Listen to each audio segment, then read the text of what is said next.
PJ ജോസഫിനെ ഇടുക്കിയിൽ സ്വതന്ത്രനായി മത്സരിപ്പിക്കാൻ കോൺഗ്രസ് നീക്കം. മുസ്ലിം ലീഗുമായും മറ്റ് ഘടകകക്ഷികളുമായും ആശയവിനിമയം നടത്തിയ ശേഷം മാണിയുടെ അംഗീകാരത്തിനായി കോൺഗ്രസ് നേതാക്കൾ കോട്ടയത്തെത്തും. മാണി സമ്മതിച്ചാൽ ജോസഫ് ഇടുക്കിയിൽ UDF സ്വതന്ത്ര സ്ഥാനാർത്ഥിയായി മത്സരിക്കും. കെ മാണി എതിർത്താലും ജോസഫ് പാർട്ടിയിൽ നിന്ന് രാജിവെച്ച് UDF സ്വതന്ത്രനാകാനുള്ള സാധ്യതകളും തേടുന്നുണ്ട്. ന്യൂസ് 18 പുറത്തുവിട്ട ഈ വാർത്ത PJ ജോസഫ് സ്ഥിരീകരിച്ചു. ഇത് കോൺഗ്രസിന്റെ അടുത്തുള്ള പ്രപ്പോസലാണ്. അതേ സംബന്ധിച്ചുള്ള തീരുമാനം ഏറ്റവും അറിയിക്കാന്ന് പറഞ്ഞിരിക്കുകയാണ്. അല്ല, കോൺഗ്രസ് ഇങ്ങനെ ഒരു പ്രപ്പോസൽ ഇങ്ങോട്ട് വെച്ചേക്കാണോ അതോ നമ്മൾ പല പ്രപ്പോസലിൽ ഒന്നാണത്. അതിൽ പോസിറ്റീവാണ് നമ്മുടെ. അതെ. വിവരങ്ങളുമായി കോട്ടയത്ത് നിന്ന് ജി ശ്രീജിത്തും തിരുവനന്തപുരത്ത് നിന്ന് TG സജിത്തും ചേരുന്നു. ശ്രീജിത്ത്, ന്യൂസ് 18 പുറത്തുവിട്ട വാർത്ത ജോസഫ് തന്നെ സ്ഥിരീകരിച്ചിരിക്കുന്നു. ഇത് മുന്നോട്ട് കോൺഗ്രസിന് മുന്നിൽ വെച്ചിരിക്കുന്ന ഫോർമുലകളിൽ ഒന്നാണ് എന്ന് പറയുമ്പോൾ എത്രത്തോളം സാധ്യതയാണ് ഈ ഫോർമുലയിൽ കോൺഗ്രസ് കാണുന്നതെന്നാണ് നൽകുന്ന സൂചന? വിശദാംശങ്ങൾ എന്താണ് കേരള കോൺഗ്രസ് ക്യാമ്പുകളിൽ നിന്നും? കേരള കോൺഗ്രസിലെ പൊട്ടിത്തെറിയിൽ വളരെ നിർണായകമായൊരു സ്ഥിരീകരണം, അക്കാര്യത്തിൽ ഉണ്ടായിരുന്ന മുന്നോട്ടുള്ള പോക്കിലെ വളരെ നിർണായകമായൊരു സ്ഥിരീകരണമാണ് ന്യൂസ് 18 വാർത്ത സ്ഥിരീകരിച്ചുകൊണ്ട് PJ ജോസഫ് പറഞ്ഞിരിക്കുന്നത്. എന്തായാലും PJ ജോസഫിനെ ഇടുക്കിയിൽ സ്വതന്ത്രനായി മത്സരിപ്പിക്കാനുള്ള നീക്കം വളരെ സജീവമായി ചർച്ച നടക്കുന്നു, ഗൗരവമായി ചർച്ച നടക്കുന്നു. ഇന്ന് തന്നെ ലീഗും കോൺഗ്രസും തമ്മിലുള്ള ആശയവിനിമയം നടക്കും. അതിന് കാരണം 3 സീറ്റ് ലീഗ് ചോദിച്ചിരുന്നു, പക്ഷേ 2 കൊടുത്തുള്ളൂ. അതുകൊണ്ട് തന്നെ കേരള കോൺഗ്രസ് 2 ചോദിച്ച കേരള കോൺഗ്രസിന്റെ അക്കൗണ്ടിലേക്ക് അല്ലെങ്കിൽ പോലും 2 സീറ്റ് നൽകുന്നത് ലീഗിനെ ചൊടിപ്പിക്കാനിടയുണ്ട്. അതുകൊണ്ട് ലീഗിന്റെ സമ്മതം നേടുക എന്നതാണ് കോൺഗ്രസിന്റെ ലക്ഷ്യം. പക്ഷേ കേരള കോൺഗ്രസിലെ പൊട്ടിത്തെറി അവസാനിപ്പിക്കുക എന്നുള്ളത് ലീഗിന്റെയും കോൺഗ്രസിന്റെയും UDFിന്റെയും ഒക്കെ ആവശ്യമായ നിലയ്ക്ക് ജോസഫിന്റെ ആവശ്യത്തെ ലീഗും അംഗീകരിക്കാനാണ് ഇട. അങ്ങനെയെങ്കിൽ നാളെ തന്നെ KM മാണിയുമായി ചർച്ച നടക്കും. KM മാണി ഈ ഒരു നീക്കത്തിൽ ഒരുപക്ഷെ സ്വതന്ത്രൻ എന്നുള്ള നീക്കത്തെ തടയിടാൻ സാധ്യതയുണ്ട്. കാരണം ഒരു കേരള കോൺഗ്രസിന്റെ ചിഹ്നത്തിൽ തന്നെ മത്സരിപ്പിക്കണമെന്ന ആവശ്യമായിരിക്കും മാണി മുന്നോട്ട് വെക്കുക. പക്ഷേ മറ്റ് നിർദ്ദേശങ്ങൾ, ആ നിർദ്ദേശം പോലും കോൺഗ്രസ് അംഗീകരിക്കാൻ സാധ്യതയില്ല. ഈ സ്വതന്ത്രനായി മത്സരിച്ചാൽ കൂറുമാറ്റ നിരോധന നിയമപ്രകാരം അടക്കമുള്ള നടപടികൾ ഉണ്ടാകാതിരിക്കാനുള്ള ഉറപ്പും മാണിയിൽ നിന്ന് കോൺഗ്രസ് സ്വീകരിക്കാനാണ് ഇട. അങ്ങനെയൊക്കെ കൂടി ഒരു സമവായത്തിലേക്ക് കാര്യങ്ങൾ എത്തിക്കുക എന്നതാണ് ഈ കോൺഗ്രസിന് മുന്നിലും കേരള കോൺഗ്രസിന് മുന്നിലുള്ള ഇപ്പോഴത്തെ തൽക്കാലത്തെ ഒരു നീക്കം എന്ന് തന്നെ പറയേണ്ടി വരും. എന്തായാലും നാളെ വൈകുന്നേരത്തിനുള്ളിൽ തീരുമാനമുണ്ടാകുമെന്നാണ് PJ ജോസഫ് ക്യാമ്പ് വിശദീകരിക്കുന്നത്. ഈ കോൺഗ്രസിന്റെ ഈ നീക്കത്തെ മറ്റ് സമ്മർദ്ദതന്ത്രങ്ങളെ മാണി ഗ്രൂപ്പ് തള്ളുന്നുണ്ടെങ്കിലും PJ ജോസഫിന് സീറ്റ് നൽകിയാൽ അത് അംഗീകരിക്കുമെന്ന നിലപാട് നേരത്തെ റോഷി അഗസ്റ്റിൻ പ്രഖ്യാപിക്കുകയും ചെയ്തു, മാണി വിഭാഗം നേതാവായ റോഷി അഗസ്റ്റിൻ. എന്തായാലും ഈ നീക്കം സജീവമായ ചർച്ച നടക്കുന്നു. നാളെ വൈകുന്നേരത്തിനുള്ളിൽ ഇക്കാര്യത്തിലൊരു തീരുമാനമുണ്ടാകും. ഒരുപക്ഷെ നാളെ തന്നെ മാണിയുമായി കോൺഗ്രസ് നേതാക്കൾ ചർച്ച നടത്താനും സാധ്യതയുണ്ട്. തിരുവനന്തപുരത്ത് നിന്ന് TG സജിത്തും ചേരുന്നു. സജിത്ത്, കോൺഗ്രസ് ക്യാമ്പിൽ നിന്ന് ലഭിക്കുന്ന സൂചനകൾ എന്താണ്? ഫലത്തിൽ കോൺഗ്രസിന്റെ സീറ്റ് ഫലത്തിൽ നഷ്ടപ്പെടുന്നില്ല, അതേസമയം കേരള കോൺഗ്രസിന്റെ തർക്കം പരിഹരിക്കാൻ കഴിയുകയും ചെയ്യും. ഏത് രീതിയിലുള്ള സൂചനകൾ കോൺഗ്രസ് ക്യാമ്പിൽ നിന്ന് ലഭിക്കുന്നു? KM മാണിയെ അനുനയിപ്പിക്കുന്നതിൽ എത്രത്തോളം ശുഭപ്രതീക്ഷയാണ് കോൺഗ്രസിനുള്ളത്?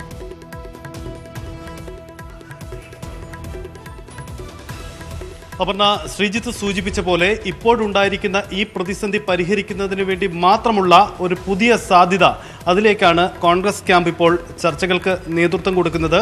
നമുക്കറിയാം, കഴിഞ്ഞ ദിവസം തിരുവനന്തപുരത്ത് നടന്ന ചർച്ചകളിലും ഒന്നും ഒരു ഫലമുണ്ടായില്ല, പുതിയ ആശയങ്ങൾ മുന്നോട്ട് വെക്കാനാവില്ല.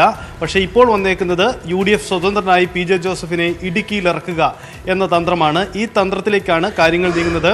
കോൺഗ്രസും ശുഭാപ്തി വിശ്വാസത്തിലാണ്, പ്രശ്നപരിഹാരമുണ്ടാകും എന്നൊരു സാധ്യത കോൺഗ്രസും പ്രതീക്ഷിക്കുന്നുണ്ട്. 2 സാധ്യതകളാണുള്ളത്. അതിലൊന്ന്, ഈ PJ ജോസഫിനെ ഇത്തരമൊരു സ്ഥാനാർത്ഥിയാക്കി രംഗത്തിറക്കുന്നതോടുകൂടി കേരള കോൺഗ്രസിലെ പ്രശ്നത്തിന് താൽക്കാലികമായെങ്കിലും പരിഹാരമുണ്ടാവുക, PJ ജോസഫിൻ്റെ പ്രശ്നങ്ങൾക്ക് ഒരു താൽക്കാലിക പരിഹാരമുണ്ടാവുക. മറ്റൊന്ന്, ഇടുക്കി സീറ്റിനെ പിടിച്ചെടുക്കുന്നതിനുള്ള ഒരു സാധ്യതയായി ഈ സമവായ സാധ്യതയെ ഉപയോഗപ്പെടുത്തുക. കാരണം ജോസഫ് രംഗത്ത് വരുന്നതോടുകൂടി ഇടുക്കിയിൽ മികച്ച വിജയ പ്രതീക്ഷയുള്ള ഒരു പോരാട്ടം കാഴ്ചവെക്കാൻ കഴിയുമെന്നും കോൺഗ്രസ് കരുതുന്നുണ്ട്. എന്തായാലും ചർച്ചകൾ ശുഭാപ്തി വിശ്വാസത്തോടെ മുന്നോട്ട് പോവുകയാണ്. രാഹുൽ ഗാന്ധിയുടെ സന്ദർശന പരിപാടികൾക്ക് ശേഷം കോൺഗ്രസിന്റെ തുടർ ചർച്ചകളിലേക്ക് നടക്കും. ലീഗ് നേതൃത്വമായുള്ള ആലോചനയുണ്ടാവും. എന്തായാലും PJ ജോസഫിന്റെ ക്യാമ്പും വളരെ പ്രതീക്ഷയിലാണ്. തങ്ങൾ മുന്നോട്ട് വെച്ച ഈ പുതിയ പ്രപ്പോസലിന് ഒരു അംഗീകാരമുണ്ടാവും, പ്രശ്നപരിഹാരമുണ്ടാകും എന്ന സാധ്യതകൾ തന്നെയാണ് കോൺഗ്രസ് ക്യാമ്പും ഒപ്പം തന്നെ PJ ജോസഫ് കേന്ദ്രങ്ങളും തന്നെ പ്രതീക്ഷിക്കുന്നു. കേരള കോൺഗ്രസ് തർക്കം പരിഹരിക്കാൻ കോൺഗ്രസിന്റെ ഫോർമുല PJ ജോസഫ് ഇടുക്കിയിൽ സ്വതന്ത്രനായി മത്സരിച്ചിരിക്കും. ന്യൂസ് 18 ആണ് ഈ വാർത്ത ആദ്യമായി പുറത്തുവിട്ടത്. TG സജിത്തും അതോടൊപ്പം തന്നെ G ശ്രീജിത്തുമാണ് വിശദാംശങ്ങൾ നൽകിയത്. മറ്റു വാർത്തയിലേക്ക് പോകുന്നു. കോൺഗ്രസിനെ ഞെട്ടിച്ച് ടോം വടക്കൻ ബിജെപിയിൽ ചേർന്നു. ACC മുൻ വക്താവായ വടക്കൻ കേരളത്തിൽ നിന്ന് ബിജെപി സ്ഥാനാർത്ഥിയായി മത്സരിക്കുമെന്നാണ് സൂചന. ബാലാക്കോട്ട് ആക്രമണത്തിൽ സൈന്യത്തെ ചോദ്യം ചെയ്ത കോൺഗ്രസ് നിലപാടിനുള്ള പ്രതിഷേധമായാണ് പാർട്ടി വിട്ടതെന്നാണ് വിശദീകരണം. ടോം വടക്കന്റെ തട്ടകമായ തൃശൂരിൽ രാഹുൽ ഗാന്ധി ഉള്ളപ്പോഴാണ് ഡൽഹിയിൽ ടോം വടക്കൻ ബിജെപിയിൽ ചേർന്നത്.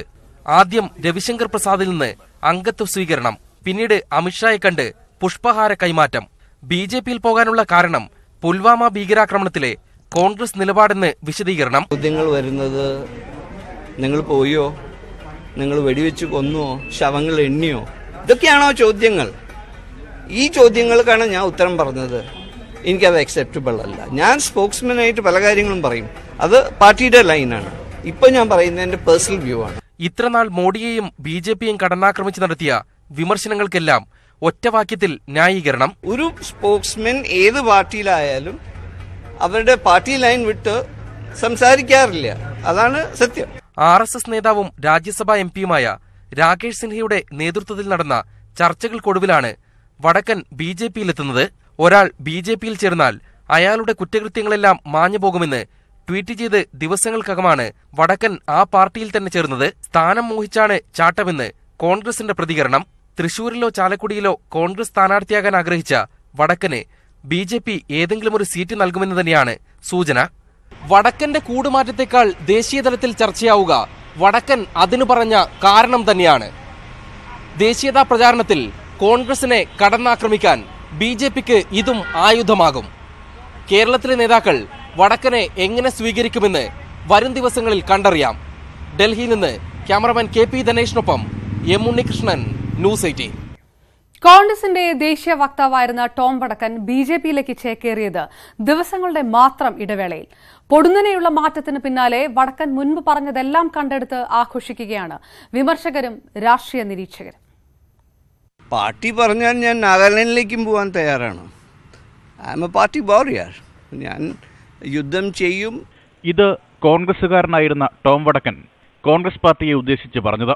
ഇന്ന് ബിജെപിയിൽ ചേർന്നപ്പോൾ അതേ വടക്കൻ പറഞ്ഞ വാക്കുകൾ. അവര് പറയണം നാളെ നാഗാലാൻഡിൽ പോയി ക്യാമ്പയിൻ ചെയ്യാൻ പറഞ്ഞു, ഞാൻ പോവും. ഞാൻ ബേസിക്കലി ഒരു വർക്കറാണ്, പാർട്ടി വർക്കറാണ്. ആ ഡിസിപ്ലിൻ അനുസരിച്ച് ഞാൻ പോകും. ഇപ്പോൾ പുൽവാമയിലെ കോൺഗ്രസ് നിലപാടിനെ വിമർശിച്ച് പുറത്തുപോകുന്ന ടോം വടക്കൻ കഴിഞ്ഞ ദിവസങ്ങളിലെ ചാനൽ ചർച്ചകളിലെല്ലാം കണക്കറ്റ് വിമർശിച്ചത് ബിജെപിയായിരുന്നു. അദ്ദേഹത്തിന്റെ ഫേസ്ബുക്ക് പ്രൊഫൈലിലെ അവസാന പോസ്റ്റ് പോലും സൈനിക ആക്രമണങ്ങളെ രാഷ്ട്രീയവൽക്കരിക്കുന്ന ബിജെപിയെ വിമർശിച്ചുകൊണ്ട്.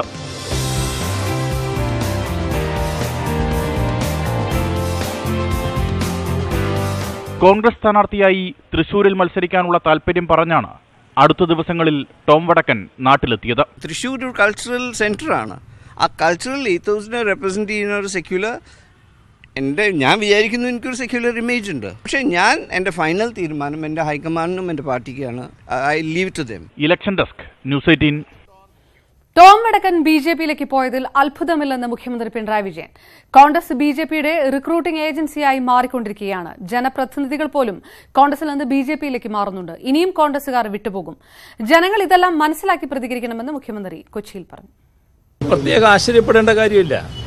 ഇത് ഒരു കോൺഗ്രസിനെ സംബന്ധിച്ചിടത്തോളം ഒരു പുതുമയുള്ള കാര്യമല്ല. ഇതാണ് ഞങ്ങൾ പറഞ്ഞുകൊണ്ടിരിക്കുന്നത്. നമ്മുടെ മതനിരപേക്ഷത സംരക്ഷിക്കാൻ ആഗ്രഹിക്കുന്ന വോട്ടർമാർക്ക് ഒരാശങ്കയുണ്ടാവില്ല.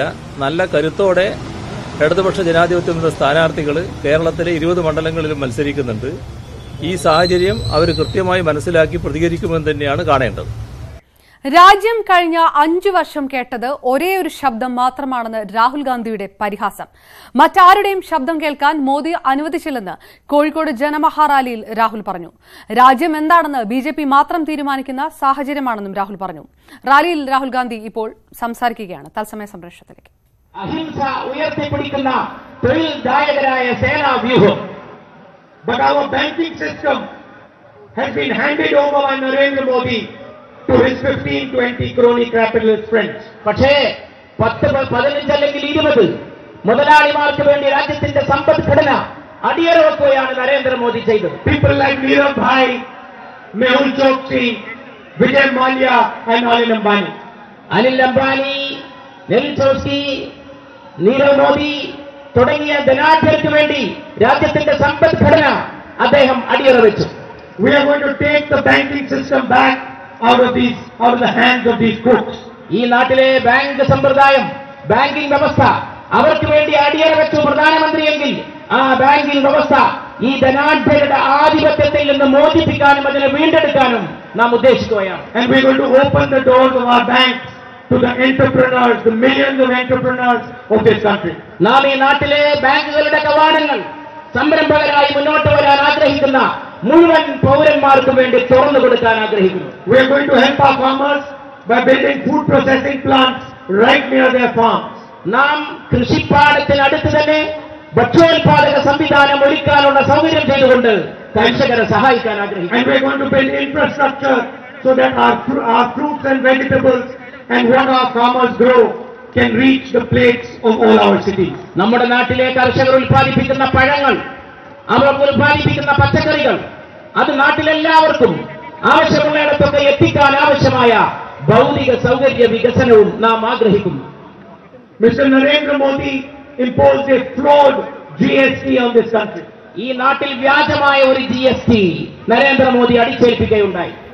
Small shopkeepers, small and medium businesses were destroyed by this GST. എന്താണ് ഇതിന്റെ ഫലം?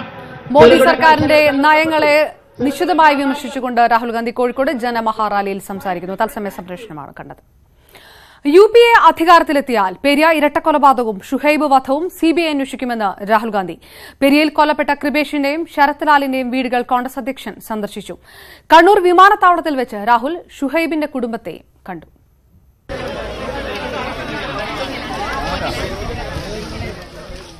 രാഷ്ട്രീയ കൊലപാതകങ്ങൾ കോൺഗ്രസ് മുഖ്യ തെരഞ്ഞെടുപ്പ് വിഷയമാക്കുമ്പോഴാണ് രാഹുൽ ഗാന്ധി കൊല്ലപ്പെട്ട പ്രവർത്തകരുടെ കുടുംബങ്ങളെ കണ്ടത്. കൊല്ലപ്പെട്ടവരുടെ കുടുംബങ്ങൾക്ക് നീതി ഉറപ്പാക്കുമെന്ന് കോൺഗ്രസ് അധ്യക്ഷൻ. They will get justice. We will ensure that whoever has done this will be punished. I understand the situation right now, but let me assure those people who have done this that justice is going to come to them. Thank you. Periya ഇരട്ടക്കൊലപാതകത്തിൽ CBI അന്വേഷണം നടത്തുമെന്ന് കൃപേഷിന്റെയും ശരത്തിന്റെയും കുടുംബത്തിന് രാഹുൽ ഗാന്ധി ഉറപ്പു നൽകി. രാഹുൽ ഗാന്ധിയോട് ഞങ്ങൾ പറഞ്ഞു CBI crime branch അന്വേഷണം ഒരു എവിടെയും എത്തുന്നില്ല, അതുകൊണ്ട് നമുക്ക് CBI അന്വേഷണത്തിന് പോലെ സാറേ പറഞ്ഞു. അപ്പോൾ പറഞ്ഞു CBI അന്വേഷണം എല്ലാ സഹായം ചെയ്യും, കോടതി പോവുക, ഇന്നിപ്പോൾ കിട്ടുന്നില്ലെങ്കിൽ നമ്മൾ ഗവൺമെൻറ് വന്നു കഴിഞ്ഞാൽ ആ നിമിഷം വെച്ച് CBI അന്വേഷണത്തിന് ഉത്തരവിടുന്നതായിരിക്കും, എല്ലാ പ്രതികളും നമ്മൾ പിടിച്ചെടുക്കും എന്നാണ് നമ്മൾ ഉറപ്പ് തന്നിട്ട് പോയിട്ടുണ്ട്. ജീവൻ തിരിച്ചു കിട്ടിയില്ലെങ്കിലും വലിയൊരു ജനസമൂഹം നമ്മുടെ പിന്നിൽ ഇതുപോലെ വേദനിക്കുന്നുണ്ടെന്ന് നമുക്ക് മനസ്സിലാകുന്നുണ്ടല്ലോ, അത് തന്നെ വലിയ ആശ്വാസമല്ലേ. ഉമ്മൻചാണ്ടി, മുല്ലപ്പള്ളി രാമചന്ദ്രൻ, രമേശ് ചെന്നിത്തല, മുകുൾ വാസനിക് ഉൾപ്പെടെയുള്ള കോൺഗ്രസ് നേതാക്കൾ രാഹുൽ ഗാന്ധിക്കൊപ്പമുണ്ടായിരുന്നു. അക്രമ രാഷ്ട്രീയത്തിനെതിരെയുള്ള കോൺഗ്രസിന്റെ പ്രചാരണത്തിന് കരുത്തേകാൻ രാഹുൽ ഗാന്ധിയുടെ സന്ദർശനം വഴിയൊരുക്കും. കോൺഗ്രസ് അധ്യക്ഷൻ കാസർഗോഡ് എത്തിയതിന്റെ പ്രതിഫലനങ്ങൾ വരും ദിവസങ്ങളിൽ വ്യക്തമാകും. ക്യാമറാമാൻ സുമേഷ് മോറാഴയ്ക്കൊപ്പം മനു ഭരത്, ന്യൂസ് 18 കാസർഗോഡ്. അധികാരത്തിൽ വന്നാൽ കേന്ദ്രത്തിൽ ഫിഷറീസ് മന്ത്രാലയം സ്ഥാപിക്കുമെന്നും പാർലമെന്റിലും നിയമസഭകളിലും 33% വനിതാ സംവരണം നടപ്പാക്കുമെന്നും പൊതുതെരഞ്ഞെടുപ്പിലെ അജണ്ടയായി രാഹുൽ പ്രഖ്യാപിച്ചു. സംസ്ഥാനത്തിന് ആവശ്യം വന്നപ്പോൾ ഓടിയെത്തിയ മത്സ്യത്തൊഴിലാളികൾക്ക് പ്രതിസന്ധിയുണ്ടായപ്പോൾ ആരുമുണ്ടായില്ലെന്നും തൃപ്രയാറിൽ ഫിഷർമെൻ പാർലമെന്റിൽ രാഹുൽ കുറ്റപ്പെടുത്തി. കർഷകർ കടം കൊണ്ട് പൊറുതിമുട്ടുമ്പോൾ പ്രധാനമന്ത്രി അതിസമ്പന്നരുടെ കടം എഴുതിത്തള്ളുകയാണെന്നും രാഹുൽ ആരോപിച്ചു. അഭ്യൂഹങ്ങൾക്കും അനിശ്ചിതത്വങ്ങൾക്കും ഒടുവിൽ ഉമ്മൻചാണ്ടിയും മുല്ലപ്പള്ളി രാമചന്ദ്രനും മത്സരിക്കില്ലെന്ന് ഉറപ്പായി. മത്സരിക്കാനില്ലെന്ന നിലപാട് ഹൈക്കമാൻഡ് അംഗീകരിച്ചു. നാളെ ഡൽഹിയിൽ നടക്കുന്ന ചർച്ചകളിൽ സ്ഥാനാർത്ഥി പട്ടികയ്ക്ക് അന്തിമരൂപം നൽകാനുള്ള തയ്യാറെടുപ്പിലാണ് നേതാക്കൾ. കോൺഗ്രസ് അധ്യക്ഷൻ രാഹുൽ ഗാന്ധിയുമായി തൃശൂർ രാമനിലയത്തിൽ മുതിർന്ന നേതാക്കൾ നടത്തിയ ചർച്ചയിലാണ് തീരുമാനം. ഉമ്മൻചാണ്ടിയും മുല്ലപ്പള്ളി രാമചന്ദ്രനും മത്സരത്തിനില്ലെന്ന നിലപാട് രാഹുൽ ഗാന്ധിയെ അറിയിച്ചു. രാഹുൽ ഇതിന് സമ്മതമറിയിച്ചതോടെ കോൺഗ്രസ് സ്ഥാനാർത്ഥി നിർണയത്തിലെ ഏറ്റവും വലിയ തടസ്സമാണ് നീങ്ങിയത്. പ്രധാന നേതാക്കളിൽ ആരെല്ലാം മത്സരിക്കുമെന്ന് വ്യക്തതയില്ലാത്തതിനാൽ ഇവരെ പരിഗണിക്കുന്ന മണ്ഡലങ്ങൾ മാത്രമല്ല ഒഴിച്ചിടേണ്ടി വന്നത്. സാമുദായിക സമവാക്യങ്ങൾ നോക്കേണ്ടതിനാൽ മറ്റു മണ്ഡലങ്ങളിലും അന്തിമ തീരുമാനമെടുക്കാൻ കഴിഞ്ഞിരുന്നില്ല. ഉമ്മൻചാണ്ടി മത്സരത്തിനില്ലെന്ന് വ്യക്തമായതോടെ ഇടുക്കി, കോട്ടയം സീറ്റുകൾ കേരള കോൺഗ്രസുമായി വെച്ചുമാറാനുള്ള സാധ്യതയും അടഞ്ഞു. ചാലക്കുടി മണ്ഡലത്തിൽ UDF കൺവീനർ ബെന്നി ബെഹ്നാൻ തന്നെയാവും സ്ഥാനാർത്ഥിയെന്നതും ഉറപ്പായി. മുല്ലപ്പള്ളി മാറി നിൽക്കുമ്പോൾ വടകരയിൽ P. ജയരാജനെ നേരിടാൻ പകരം ആരെ എന്ന ചോദ്യത്തിന് ഇനി ഉത്തരം കണ്ടെത്തണം. 3 പ്രധാനപ്പെട്ട നേതാക്കളുടെ കാര്യത്തിൽ തീരുമാനമായതോടെ കോൺഗ്രസ് സ്ഥാനാർത്ഥി പട്ടിക തയ്യാറാക്കുന്നതിലെ പ്രധാന കടമ്പ കടന്നിരിക്കുന്നു. ശേഷിക്കുന്ന പ്രശ്നങ്ങൾ നാളെയോടെ പരിഹരിച്ച് മറ്റന്നാൾ പട്ടിക പുറത്തിറക്കാനാണ് ആലോചിക്കുന്നത്. തിരുവനന്തപുരത്ത് നിന്ന് ആർ കിരൺ ബാബുവിനൊപ്പം തൃശൂരിൽ നിന്ന് എൻ ശ്രീനാഥ്, ന്യൂസ് 18. സോളാർ കേസിൽ 3 കോൺഗ്രസ് എംഎൽഎമാർക്കെതിരെ ലൈംഗിക പീഡനത്തിന് കേസെടുത്തു. ഹൈബി ഈഡൻ, അടൂർ പ്രകാശ്, AP അനിൽകുമാർ എന്നിവർക്കെതിരെയാണ് ക്രൈംബ്രാഞ്ച് കേസെടുത്തത്. ഇവർക്കെതിരായ FIR കോടതിയിൽ സമർപ്പിച്ചു. ക്രിമിനൽ കേസിൽ ഉൾപ്പെട്ട സ്ഥാനാർത്ഥികൾ പത്രപരസ്യം നൽകണമെന്ന ചട്ടമുള്ളതിനാൽ തെരഞ്ഞെടുപ്പ് കാലത്ത് സമർപ്പിക്കപ്പെട്ട FIR കോൺഗ്രസിന് തലവേദനയാകും. കേരള രാഷ്ട്രീയത്തിൽ വിവാദം സൃഷ്ടിച്ച സോളാർ കേസാണ് തെരഞ്ഞെടുപ്പ് കാലത്ത് വീണ്ടും സജീവമാകുന്നത്. സോളാർ വ്യവസായം തുടങ്ങാൻ സഹായ വാഗ്ദാനം നൽകി പീഡിപ്പിച്ചുവെന്ന യുവതിയുടെ പരാതിയിലാണ് കേസ്. ഹൈബി ഈഡൻ MLA, ഉമ്മൻചാണ്ടി സർക്കാരിന്റെ കാലത്ത് മന്ത്രിമാരായിരുന്ന അടൂർ പ്രകാശ്, AP അനിൽകുമാർ എന്നിവർക്കെതിരെയാണ് ക്രൈംബ്രാഞ്ച് FIR രജിസ്റ്റർ ചെയ്തത്. FIR ജനപ്രതിനിധികളുടെ കേസുകൾ പരിഗണിക്കുന്ന കോടതിയിൽ സമർപ്പിച്ചു. ഇതേ ആരോപണത്തിൽ ഉമ്മൻചാണ്ടി, KC വേണുഗോപാൽ എന്നിവർക്കെതിരെ കേസെടുത്തെങ്കിലും കാര്യമായ തെളിവ് കിട്ടാത്തതിനാൽ പ്രത്യേക സംഘത്തിന് അന്വേഷണം മുന്നോട്ട് കൊണ്ടുപോകാനായില്ല. ഈ അന്വേഷണം തൃപ്തികരമല്ലെന്ന് കാട്ടി സോളാർ കേസിലെ പ്രധാന പ്രതിയായ യുവതി നൽകിയ ഹർജി കഴിഞ്ഞ ദിവസം ഹൈക്കോടതി തള്ളിയിരുന്നു. ക്രിമിനൽ കേസിൽ ഉൾപ്പെട്ട സ്ഥാനാർത്ഥികൾ പത്രപരസ്യം നൽകണമെന്ന പുതിയ ചട്ടത്തിന്റെ പശ്ചാത്തലത്തിൽ ഈ FIR പ്രസക്തമാണ്. ഈ 3 പേരിൽ ആരെങ്കിലും ലോക്സഭാ തെരഞ്ഞെടുപ്പിൽ സ്ഥാനാർത്ഥിയായാൽ സോളാർ കേസിലെ കുറ്റാരോപണം അറിയിച്ച് പത്രപരസ്യം നൽകേണ്ടി വരും. അനിൽകുമാറിന്റെയും ഹൈബി ഈഡന്റെയും അടൂർ പ്രകാശിന്റെയും പേരുകൾ കോൺഗ്രസിന്റെ സ്ഥാനാർത്ഥി പട്ടികയിൽ സജീവമായുണ്ട്. ന്യൂസ് 18 കൊച്ചി. തിരുവനന്തപുരം കരമനയിൽ യുവാവിനെ തട്ടിക്കൊണ്ടുപോയി കൊലപ്പെടുത്തിയ കേസിൽ 3 പേർ കൂടി അറസ്റ്റിൽ. അരുൺ ബാബു, അഭിലാഷ്, കാർത്തിക് എന്നിവരാണ് അറസ്റ്റിലായത്. കൊലയാളി സംഘത്തിലുള്ളവർ മയക്കുമരുന്ന് ഉൾപ്പെടെ ലഹരി വസ്തുക്കൾ ഉപയോഗിക്കുന്നവരാണെന്ന് city police commissioner Sanjay Kumar Gurudin പറഞ്ഞു. കഴിഞ്ഞ ദിവസം പോലീസ് കസ്റ്റഡിയിലെടുത്തവരുടെ അറസ്റ്റാണ് ഇന്ന് രേഖപ്പെടുത്തിയത്. ഇതോടെ കേസിൽ അറസ്റ്റിലായവരുടെ എണ്ണം 5ആയി. 8 പേരെ കൂടി പിടികൂടാനുണ്ടെന്ന് city police commissioner Sanjay Kumar Garudin പറഞ്ഞു. ഒരു ആന്റി സോഷ്യൽ ഗ്യാങ് ആണ്. ആൻഡ് അവരുടെ അങ്ങോട്ടും ഇങ്ങോട്ടും 1-2 കേസസ് ഉണ്ട്. ഈ മർഡറിന് മുമ്പ് ഒരു ചെറിയ വാക്കുതർക്കം ഉണ്ടായിരുന്നു, ചെറിയ സംഭവം ഉണ്ടായിരുന്നു. അതിൻ്റെ ഭാഗം തന്നെയാണ് ഈ കൊലപാതകം നടന്നത്. ഇപ്പോൾ case is in A very preliminary stage. അത് ഇൻവെസ്റ്റിഗേഷൻ ഇതിനേക്കാൾ എന്തെങ്കിലും കൂടുതൽ റീസൺസ് ഉണ്ടെങ്കിൽ നമ്മുടെ അന്വേഷണത്തെ നമ്മൾ കണ്ടുപിടിക്കാം. ക്ഷേത്രോത്സവത്തിനിടെ ഏറ്റുമുട്ടിയ ഇരു സംഘങ്ങളിലെയും യുവാക്കൾ കഞ്ചാവ് ഉൾപ്പെടെ ലഹരി വസ്തുക്കൾ ഉപയോഗിക്കുന്നവരാണെന്ന് കമ്മീഷണർ വ്യക്തമാക്കി. നേരത്തെയും ഇരു സംഘങ്ങളും തമ്മിൽ ഏറ്റുമുട്ടിയിട്ടുണ്ട്. കൊലപാതകത്തിന്റെ ദൃശ്യങ്ങൾ പ്രതികളിലൊരാളായ ബാലു യുവതിക്ക് വാട്സാപ്പിലൂടെ അയച്ചു കൊടുത്തതായി അന്വേഷണ സംഘം കണ്ടെത്തി. യുവതിയിൽ നിന്നും പോലീസ് മൊഴിയെടുത്തു. കൊലയാളി സംഘത്തിലെ 2 പേർ ചെന്നൈയിലേക്ക് കടന്നതായി നേരത്തെ സ്ഥിരീകരിച്ചിരുന്നു. ഇവർക്കായി തമിഴ്നാട്ടിൽ തെരച്ചിൽ തുടരുന്നു. മൊട്ടമൂട് ഷാജി വധക്കേസിലെ 1-ാം പ്രതി കണ്ണന്റെ മകനാണ് ഇപ്പോഴത്തെ കേസിൽ അറസ്റ്റിലായ മുഖ്യപ്രതി ബാലു. ന്യൂസ് 18 തിരുവനന്തപുരം. റഫാൽ ഇടപാടിലെ മോഷ്ടിച്ച രേഖകൾ പരിശോധിക്കരുതെന്ന കേന്ദ്ര സർക്കാർ വാദം വീണ്ടും ചോദ്യം ചെയ്ത് സുപ്രീംകോടതി. അഴിമതിയും മനുഷ്യാവകാശ ലംഘനവും ഉണ്ടായാൽ വിവരങ്ങൾ പുറത്തുവിടാൻ വിവരാവകാശ നിയമത്തിൽ വ്യവസ്ഥയുള്ളതായി കോടതി ചൂണ്ടിക്കാട്ടി. രേഖകൾ പുനഃപരിശോധനാ ഹർജിയിൽ പരിഗണിക്കരുതെന്ന സർക്കാരിന്റെ എതിർപ്പുമായി ബന്ധപ്പെട്ട വിഷയം സുപ്രീംകോടതി ഉത്തരവിനായി മാറ്റി. റഫാൽ ഇടപാടിലെ മോഷ്ടിച്ചതെന്ന് സർക്കാർ ആരോപിച്ച രേഖകൾ പുനഃപരിശോധനാ ഹർജികൾക്കൊപ്പം പരിഗണിക്കേണ്ടതുണ്ടോ എന്നതിലാണ് സുപ്രീംകോടതി ഉത്തരവിറക്കുക. ചോർത്തിയ രേഖകൾ ബന്ധപ്പെട്ട ഉദ്യോഗസ്ഥന്റെ അനുമതിയില്ലാതെ കോടതിക്ക് പരിഗണിക്കാനാകില്ലെന്നായിരുന്നു അറ്റോർണി ജനറൽ KK വേണുഗോപാലിന്റെ വാദം.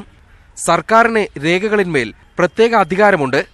എന്നാൽ അഴിമതിയും മനുഷ്യാവകാശ ലംഘനവുമുണ്ടായാൽ എല്ലാ സ്ഥാപനങ്ങളും വിവരങ്ങൾ പുറത്തുവിടണമെന്ന് വിവരാവകാശ നിയമത്തിൽ വ്യവസ്ഥയുള്ളതായി ജസ്റ്റിസ് KM ജോസഫ് നിരീക്ഷിച്ചു. വിപ്ലവാത്മകമാണ് വിവരാവകാശ നിയമം. വീണ്ടും ഭൂതകാലത്തിലേക്ക് പോകരുത്. രേഖകൾ ഇതിനകം കോടതിയിൽ സമർപ്പിക്കപ്പെട്ടതിനാൽ സർക്കാരിന് എന്ത് പ്രത്യേക അവകാശമാണുള്ളതെന്ന് ജസ്റ്റിസ് SK കൌൾ ആരാഞ്ഞു.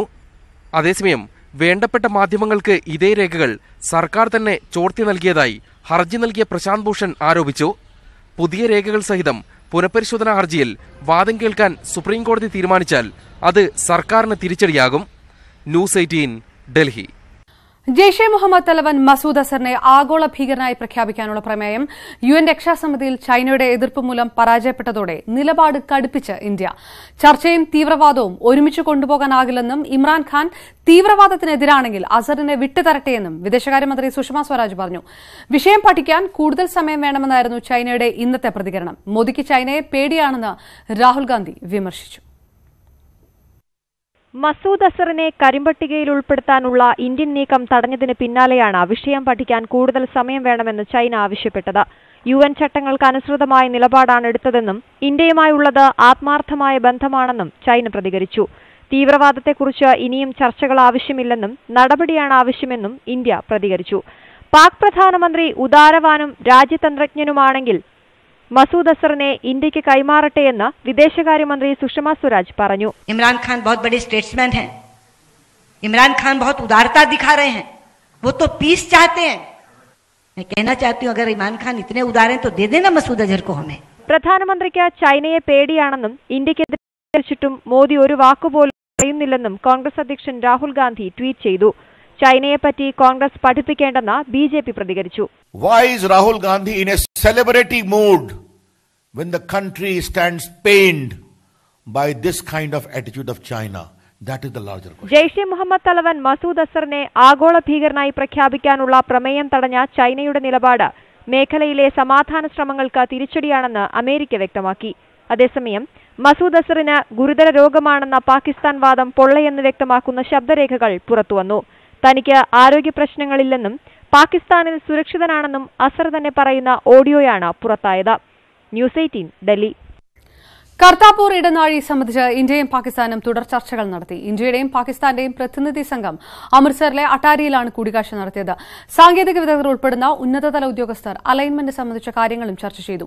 അടുത്ത മാസം 2-ാം തീയതി വാഗയിൽ യോഗം ചേരാനും തീരുമാനിച്ചതായി ഇരു രാജ്യങ്ങളും സംയുക്ത പ്രസ്താവനയിൽ വ്യക്തമാക്കി. അതേസമയം ഭീകരവാദ സംഘടനകൾക്ക് എതിരായ ആത്മാർത്ഥത തെളിയിക്കാതെ പാകിസ്ഥാനുമായി ഉഭയകക്ഷി ചർച്ചകൾ പുനരാരംഭിക്കില്ലെന്ന് ഇന്ത്യ വ്യക്തമാക്കി. ജീവകാരുണ്യ പ്രവർത്തനങ്ങൾക്കായി വൻ തുക മാറ്റിവെച്ച് വിപ്രോ ചെയർമാൻ അസീം പ്രേംജി. 1.45 ലക്ഷം കോടി രൂപ സന്നദ്ധ പ്രവർത്തനങ്ങൾക്കായി മാറ്റിവെച്ചതായി അസീം പ്രേംജി ഫൌണ്ടേഷൻ അറിയിച്ചു. വിപ്രോയുടെ 34% ഓഹരിയിൽ നിന്നുള്ള വരുമാനം ഫൌണ്ടേഷന് കൈമാറുകയായിരുന്നു. കമ്പനിയുടെ 74.3% ഓഹരികൾ അസീം പ്രേംജിയുടെ കുടുംബത്തിന്റെ കൈവശമാണ്. പ്രധാനമായും വിദ്യാഭ്യാസ മേഖലയിലാണ് അസീം പ്രേംജി ഫൌണ്ടേഷൻ പ്രവർത്തിക്കുന്നത്. ഇന്ത്യൻ ക്രിക്കറ്റ് താരം മുഹമ്മദ് ഷമിക്കെതിരെ കൊൽക്കത്ത പോലീസ് കുറ്റപത്രം സമർപ്പിച്ചു. ഭാര്യ ഹസിൻ ജഹാൻ നൽകിയ പരാതിയിലാണ് നടപടി. ഗാർഹിക പീഡനം, സ്ത്രീത്വത്തെ അപമാനിക്കൽ എന്നീ വകുപ്പുകൾ ചുമത്തിയാണ് കുറ്റപത്രം. വധശ്രമം, ബലാത്സംഗം എന്നീ വകുപ്പുകൾ കുറ്റപത്രത്തിൽ നിന്ന് ഒഴിവാക്കിയത് ഇന്ത്യൻ താരത്തിന് ആശ്വാസമായി. ഷമിയുടെ സഹോദരൻ ഹസീബ് അഹമ്മദിനെതിരെയും കുറ്റപത്രം സമർപ്പിച്ചിട്ടുണ്ട്. ഷമിയും ഭാര്യ ഹസിനും നാളുകളായി അകന്നു കഴിയുകയാണ്. പോലീസ് നടപടിയെപ്പറ്റി ഷമിയോ BCCIയോ പ്രതികരിച്ചിട്ടില്ല. ലോകകപ്പ് ടീമിലെ ഷമിയുടെ സ്ഥാനത്തെ ഇക്കാര്യം ബാധിക്കുമോ എന്ന് വ്യക്തമല്ല. പൂർണ്ണമാകുന്നു ന്യൂസ് 18. നമസ്കാരം.